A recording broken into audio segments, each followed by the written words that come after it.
Después de saber la terrible noticia de la desaparición de 43 estudiantes en Ayotzinapa, casi algunos no saben que Coahuila tiene su propia Ayotzinapa.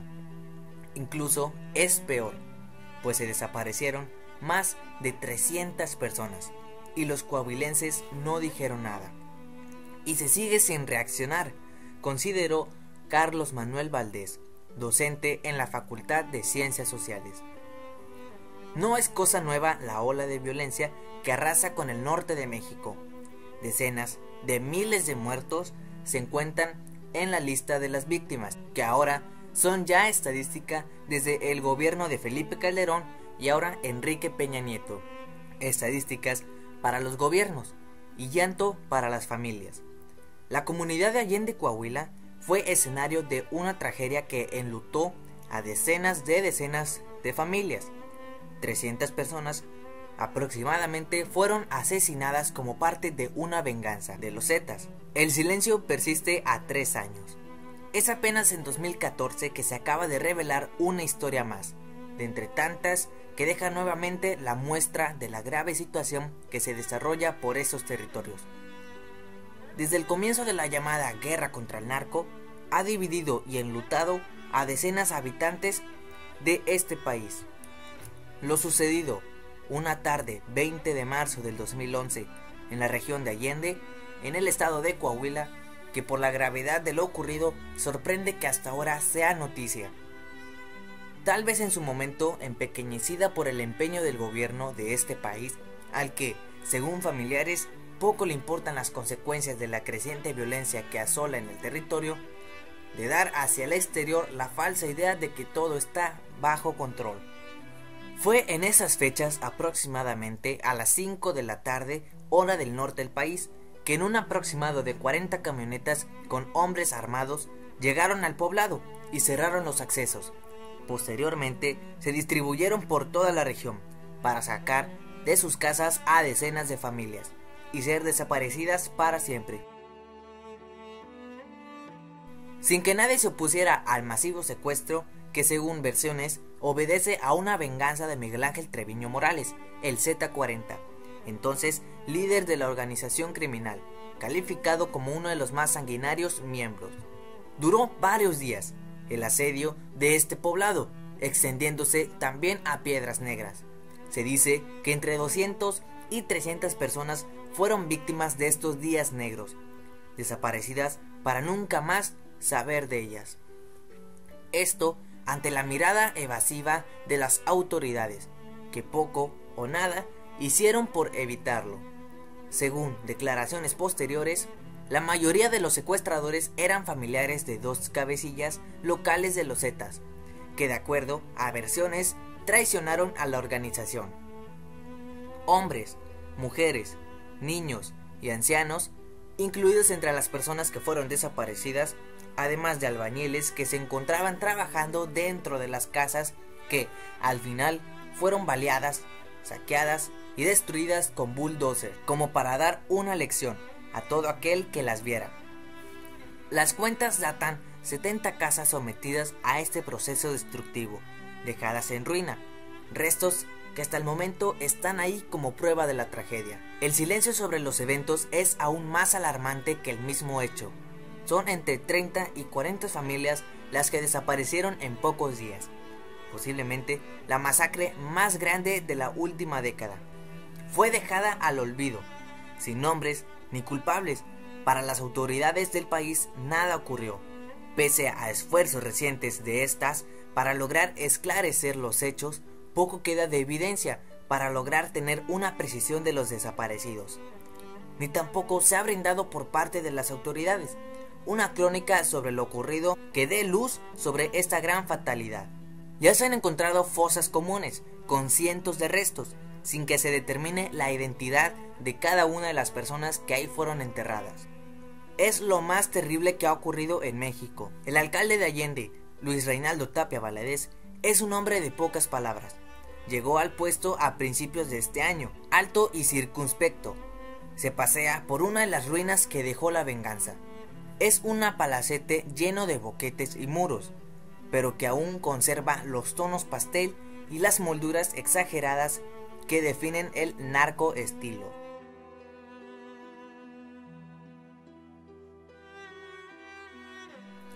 Primero se llevaban a la gente, luego, a los 2 o 3 días, derribaban las paredes. ¿Y qué hicieron con lo que se llevaban? Los mataron, dice el alcalde entre dientes. ¿Y durante esos días nadie denunció nada? Era una época muy difícil.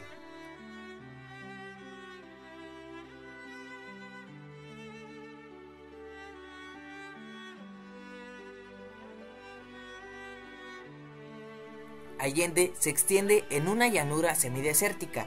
Es un pueblo de frontera, situado a unos 50 kilómetros de Texas. Su implacable horizontalidad de calles polvorientas y casas bajas sobre una quebrada por los nogales que se nutren de las aguas que recorren el subsuelo de la región. Una corriente profunda que no se sabe dónde empieza ni acaba y que a veces emerge abruptamente. Los habitantes del poblado se resisten a hablar del tema y a la pregunta sobre lo sucedido. Solo afirman: "Ire, aquí llegaron los feos y los mataron a todos. No puedo decirles más". Y continúan su camino. Lo mismo sucede con las autoridades y los medios de comunicación, como los periódicos, que también eluden mencionarlos, sin duda alguna por el gran miedo que esto genera. El 20 de marzo del 2011, los sicarios tomaron Allende en busca de los parientes de los que huyeron. El ajuste de cuentas duró días y, según el testimonio del propio Moreno, alcanzó a Piedras Negras, Musquis y Sabinas.